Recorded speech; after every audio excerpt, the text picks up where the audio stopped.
President al-Assad discusses with the Speaker of the Pakistani House of Senate the issue of terrorism and the need for a principled stand by all states against it.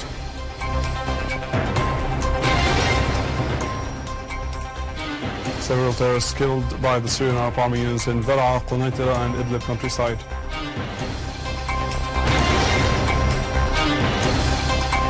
The Iraqi army liberates 150 families besieged by ISIL in the surroundings of Baghdadi province and eliminates scores of terrorists.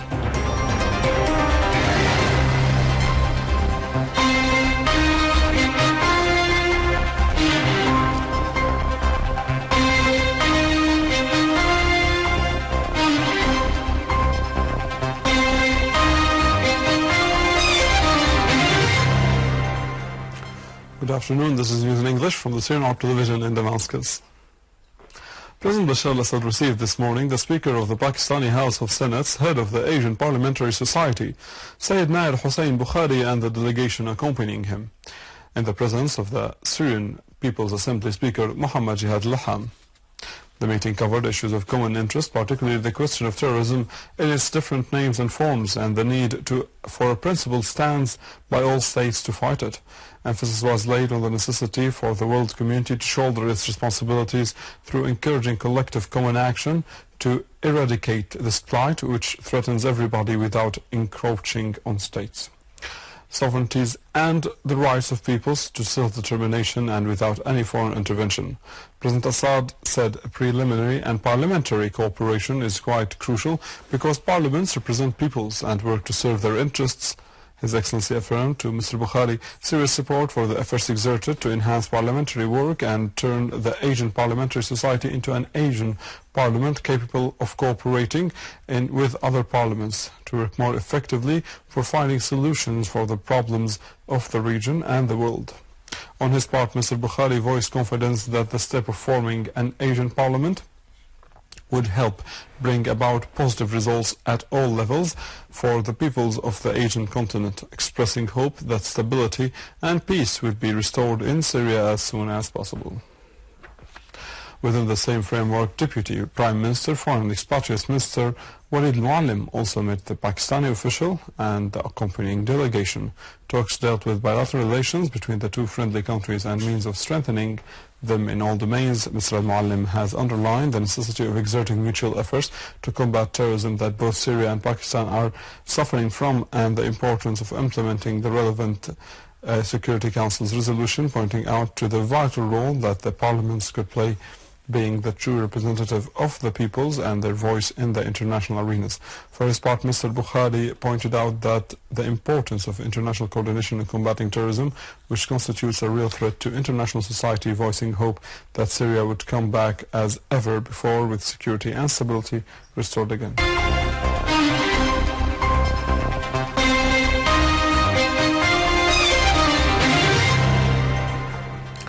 Syrian Arab Army units have eliminated a number of terrorists in several areas in Dara'a suburbs, including al-Aqraba, al-Assad and int'l, and destroyed a truck loaded with terrorists near the western Gharia.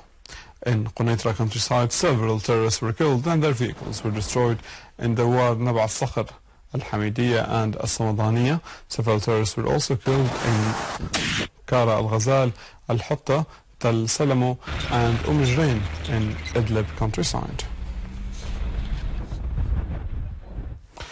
In Damascus countryside, a Syrian Arab Army unit has ambushed a terrorist group and captured other gunmen during the latter's attempt to infiltrate from eastern Ghouta in the direction of Admir.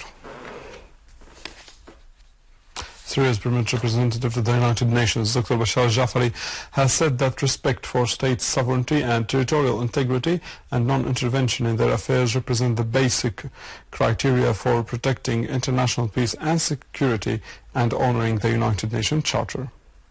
During a United Nations Security Council session to discuss the protection of international peace and security on the 70th anniversary of the United Nations Charter, Jafari said the Turkish regime has gathered, armed and financed bloodthirsty terrorist criminal groups and foreign mercenaries from all corners of the world and sent them to Syria and Iraq to make Syria a base for their terrorists. from which they set forth to neighboring countries and the world at large.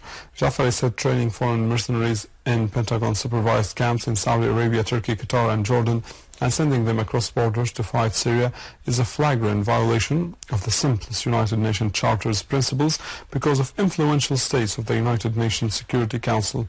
The UN, as Jafari added, has been incapable of getting many of its resolutions implemented, particularly those calling for an end to Israeli occupation. Double standards have been adopted. Mottos like preserving citizens' lives have been used as a pretext for interference in countries like Libya, Iraq and other countries, and imposition of coercive measures on states including Syria.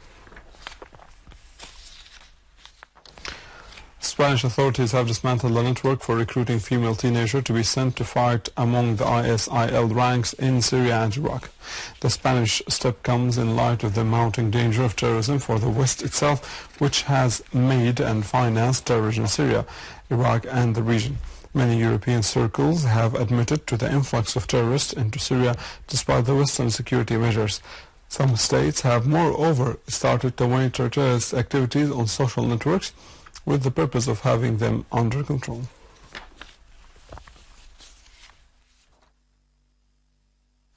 In Iraq, the Iraqi army freed 150 families who had been trapped by the ISIL terrorists in the environs of al-Baghdadi district in al-Anbar province. The operation resulted in the killing of 15 terrorists.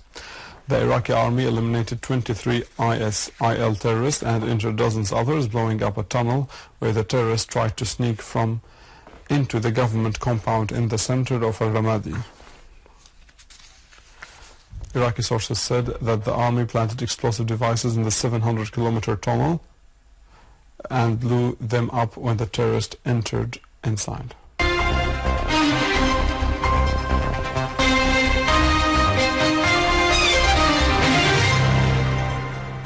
Palestinian young man was killed in an Israeli aggression on a Dheisha refugee camp near Bethlehem, south of the occupied West Bank. Confronting the Israeli aggression on the camp, the Palestinian people who were able to injure an Israeli soldier in the town of Zluba, west of Jenin city. A number of Palestinians suffered suffocation cases as Israeli occupation forces fired tear gas while storming the area in the Gaza Strip. The Israeli occupation forces opened machine guns at the Palestinian fishermen and their boats, inflicting serious damage at the boats and preventing them from earning their living. Libyan Prime Minister Abdullah al-Thani asserted the coordination between Libya and Egypt concerning the airstrikes against the ISIL positions in the country. Al-Thani said that the Libyan government aims to continue coordination with Egypt. He also criticized the insisting rejection of the United States, Britain and the European Union to provide weapons to the Libyan army, despite the fact that these countries have sufficient information on the flow of weapons and ammunition to other militias. On the ground, the Libyan army said it has maintained full control over Al-Hinya camp, southwest of Ajdabia city, expelling ISIL terrorists from the area. The Ministry of Defense in the Republic of Donetsk has announced that the Ukrainian troops breached yesterday evening the agreement of ceasefire 10 times, adding that an attack by mortar shells was carried out on a village along the border. For his part, Deputy Commander of the Popular Forces has said that the authorities in Donetsk have started to withdraw heavy weapons from all the points of clashes with the Ukrainian army, pointing out that 96 pieces of heavy weapons have been withdrawn in accordance with the Minsk agreement signed on the 12th of this month. With this, we come to the end of our news for today. Thank you for watching. For more details about Syria and the region, and to view this bulletin again, you can always visit our website in English, www.syriaonline.sy. Stay with us, the latest in the world of economy and finance with Nani Mahmoud after the break.